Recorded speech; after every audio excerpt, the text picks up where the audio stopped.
सबसे पहले इस तस्वीर को देखिए। इस तस्वीर में आपको ज्ञानवापी के पास सरकारी साइन बोर्ड नजर आ रहा होगा। ये वही बोर्ड है जिस पर ज्ञानवापी तहखाने में पूजा शुरू होने के बाद हिंदू संगठन ने मंदिर का स्टिकर चिपका दिया था।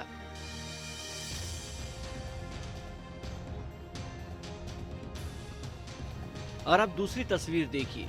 आपको ज्ञानवापी के पास लगा वो बोर्ड कहीं नजर नहीं आ रहा होगा, क्योंकि इस बोर्ड को वहां से हटा दिया गया है। आखिर वो साइन बोर्ड गया कहाँ और उसे हटाया किसने, ये हम आपको आगे बताएंगे, लेकिन पहले इन दो तस्वीरों को देखिए। पहले तस्वीर में ज्ञानवापी के पास साइन बोर्ड लगा है। पास में ही एक दुकान है जिस पर चौरसिया स्टोर लिखा है और ठीक उसी के बगल में ज्ञानवापी का साइन बोर्ड है। अब दूसरी तस्वीर देखिए। चौरसिया स्टोर का बोर्ड तो आपको दिख रहा होगा, लेकिन उसके पास लगा ज्ञानवापी का साइन बोर्ड गायब है। वाराणसी के ज्ञानवापी के ठीक 10 कदम पहले यहाँ एक बोर्ड लगा हुआ था जिस पर काशी विश्वनाथ मंदिर और ज्ञानवापी मस्जिद लिखा हुआ था।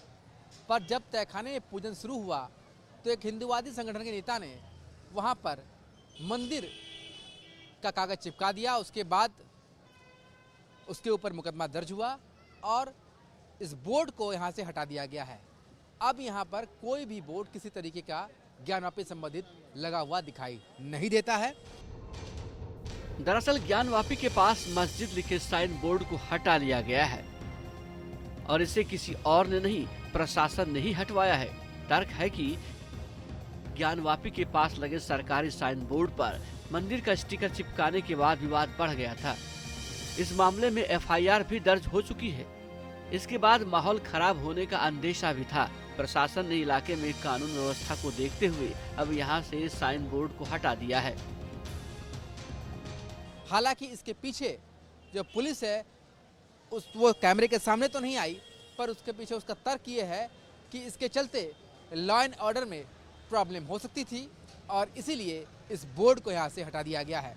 तो वहीं अंजुमन इंतजामिया कमेटी ने एक पत्र जारी कर जिस तरीके से साइन बोर्ड को हटाया गया है उस पर अपनी आपत्ति जरूर दाखिल की है।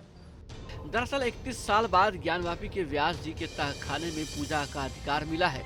यहाँ भक्तों का आना भी जारी है और अब जब वाराणसी में सब कुछ ठीक है, पुलिस प्रशासन किसी तरह का रिस्क लेने के मूड में नहीं है।